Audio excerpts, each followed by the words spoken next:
सुप्रभात बच्चों। हमने टॉपिक करा था अभी शब्द और पद। अब इसका अभ्यास कार्य है, इसमें से आज 20 क्वेश्चंस करेंगे, बाकी बाद में करेंगे। देखो, पहला है शब्द किसे कहते हैं, उदाहरण देकर समझाइए। क्या लिखेंगे बच्चों इसमें? एक से अधिक वर्णों के मेल से बने सार्थक वर्ण समूह को शब्द कहते हैं। जैसे ह एवं म वर्ण से मिलना बना सार्थक वर्ण समूह है, हम शब्द है। इसी तरह बाजार, काम, नजर, खाना, घूमना, पढ़ना आदि ये सभी शब्द हैं। अतः कहा जा सकता है, पहला शब्द की पहचान क्या है? शब्द वर्णों के मेल से बनते हैं। शब्द सार्थक वर्ण समूह या अक्षर समूह होते हैं। तीसरा, शब्द स्वतंत्र रूप से प्रयुक्त होते हैं। मैंने बताया था शब्द को हम स्वतंत्र रूप से प्रयोग कर सकते हैं, लेकिन अगर शब्द को एक बार हम वाक्य में प्रयोग कर लेते हैं तो उसके बाद शब्द क्या बन जाता है? पद बन जाता है। ठीक है, तो हम इसमें लिखेंगे 3 इसके पॉइंट्स लिखेंगे। पहला, शब्द वर्णों के मेल से बनते हैं। दूसरा, शब्द सार्थक वर्ण समूह या अक्षर समूह होते हैं। तीसरा, शब्द स्वतंत्र रूप से प्रयुक्त होते हैं। दूसरा प्रश्न देखो, स्रोत या उत्पत्ति के आधार पर शब्द के कितने प्रकार होते हैं, उनके नाम लिखिए। तो उत्तर लिखेंगे, स्रोत या उत्पत्ति के आधार पर शब्द के 4 प्रकार होते हैं। पहला तत्सम, तद्भव, देशज और विदेशज। 4 प्रकार के शब्द होते हैं उत्पत्ति के आधार पर, तत्सम, तद्भव, देशज और विदेशज। ठीक है, नेक्स्ट है योगरूढ़ शब्द को स्पष्ट कीजिए। योगरूढ़ शब्द कौन से होते हैं बच्चों? योगरूढ़ शब्द ऐसे शब्द होते हैं जिनमें रूढ़ और यौगिक दोनों शब्दों की विशेषताएं होती हैं। योग की विशेषताएं क्या? इससे तात्पर्य है कि यौगिक शब्दों के समान इनके सार्थक टुकड़े नहीं किए जा सकते, यानी कि इनको खंडों में नहीं बांटा जा सकता। और रूढ़ शब्दों के समान इनका एक विशेष अर्थ होता है, मतलब कोई अर्थ निकलता है इनका। जैसे हिमालय, पीताम्बर कौन होगा? पीले अंबर वाला, यानी कि श्री कृष्ण। नीलकंठ कौन होगा? शिव शंकर जी। दशानन कौन होगा? रावण। लंबोदर कौन होगा? गणेश जी आदि। ठीक है ना, इनका कोई तीसरा अर्थ निकलता है। चौथा प्रश्न है हमारा, व्याकरणिक प्रकार्य के आधार पर शब्दों के कितने भेद होते हैं, उन्हें स्पष्ट कीजिए। व्याकरण के आधार पर शब्दों के 2 भेद होते हैं, विकारी शब्द और अविकारी शब्द। विकारी शब्द वो होते हैं जिनमें लिंग, वचन, कारक, काल आदि के कारण परिवर्तन होता है, जैसे कि संज्ञा, सर्वनाम, क्रिया और विशेषण। ये हो गए हमारे विकारी शब्द। दूसरे होते हैं अविकारी शब्द, वे शब्द जिनके रूप में किसी भी कारण से कोई भी विकार या परिवर्तन नहीं होता, अविकारी शब्द कहलाते हैं। ये भी 4 प्रकार के होते हैं, क्रिया विशेषण, संबंध बोधक, समुच्चय बोधक और विस्मयादि बोधक। ठीक है बच्चों, नेक्स्ट है प्रश्न 5, शब्द और पद में क्या अंतर है। लिखेंगे, प्रत्येक स्वतंत्र सार्थक वर्ण समूह शब्द कहलाता है, किंतु वाक्य में प्रयोग होने पर शब्द स्वतंत्र नहीं रह जाता।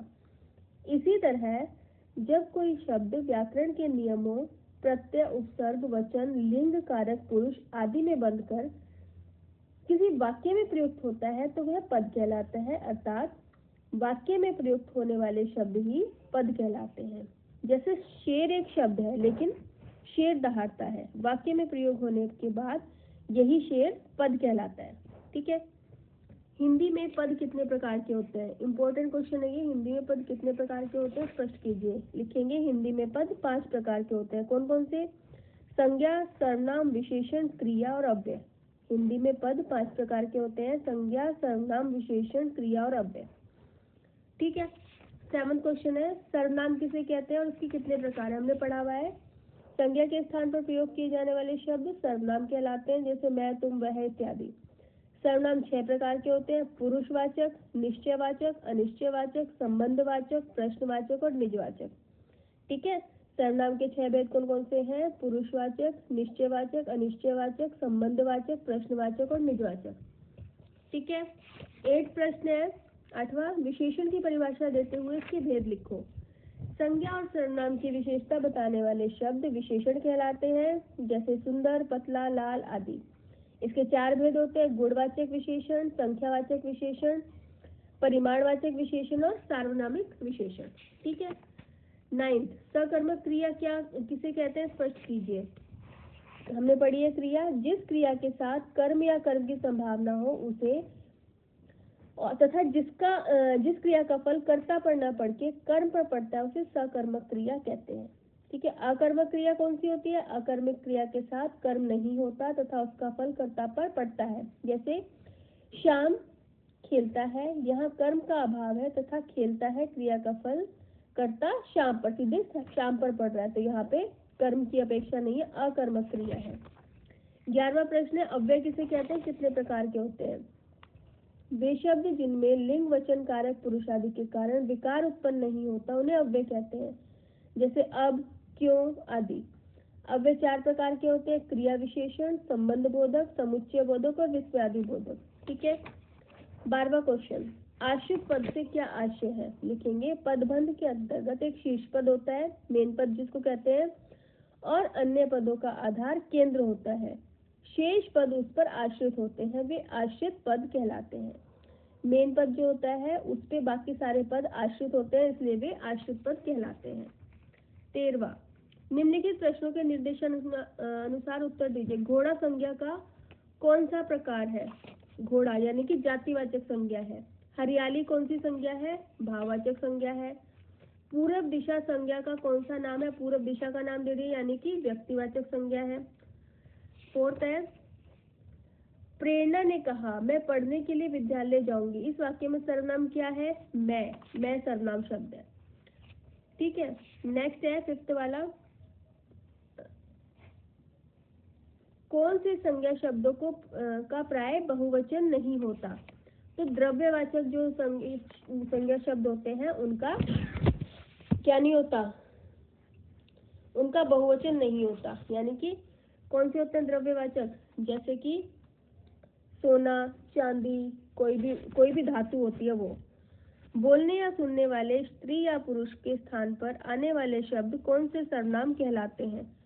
पुरुषवाचक सर्वनाम होते हैं। जो बोलने और सुनने वाले स्त्री या पुरुष के स्थान पर आते हैं उन्हें हम कहते हैं पुरुषवाचक सर्वनाम। स्वयं कौन सा सर्वनाम है? सभी को पता है, निजवाचक सर्वनाम होता है। ठीक है। संज्ञा के भेद लिखिए, आपको पता है कौन कौन से होते हैं? व्यक्तिवाचक, जातिवाचक, भाववाचक, समूहवाचक और द्रव्यवाचक। ठीक है। एक या एक से अधिक शब्दों से बनी हुई स्वतंत्र सार्थक ध्वनि को क्या कहते हैं? शब्द कहते हैं। वाक्य किससे मिलकर बनते हैं? वाक्य पदों से मिलकर बनते हैं। पद की परिभाषा दीजिए, या पद किसे कहते हैं उदाहरण देकर स्पष्ट कीजिए। जब कोई शब्द व्याकरण के नियमों प्रत्यय, उपसर्ग, वचन, लिंग, कारक, पुरुष आदि में बंधकर किसी वाक्य में प्रयुक्त होता है तो वह शब्द स्वतंत्र न रहकर पद बन जाता है। जैसे सन्यासी सोता है, प्रस्तुत वाक्य में सन्यासी अब शब्द नहीं पद बन गया। ठीक है। 18 है, शब्द का एक उदाहरण दो। कोई भी शब्द का उदाहरण दे दो, कुछ भी हो सकता है, हाथी हो सकता है, बच्चा हो सकता है, चोट हो सकता है, कोई भी एक शब्द का उदाहरण दे देना। रिक्त स्थानों की पूर्ति कीजिए। वाक्य में प्रयुक्त शब्द क्या कहलाते हैं? पद। स्वतंत्र सार्थक वर्ण समूह क्या कहलाता है? शब्द। हिंदी में पद कितने प्रकार के होते हैं? 5। एक से अधिक पदों के समूह को क्या कहते हैं? पदबंध। ठीक है। नेक्स्ट है, जिन शब्दों का प्रयोगानुसार कुछ परिवर्तन होता है वे क्या कहलाते हैं? विकारी शब्द। ठीक है। 20 तक क्वेश्चन करने हैं, बाकी के हम नेक्स्ट क्लास में करेंगे। ठीक है बच्चों, ओके थैंक। और कल शाम को 3 बजे तक आपको ये वर्क अपनी कॉपी में करके भेजना है। ठीक है बच्चों, ओके थैंक यू।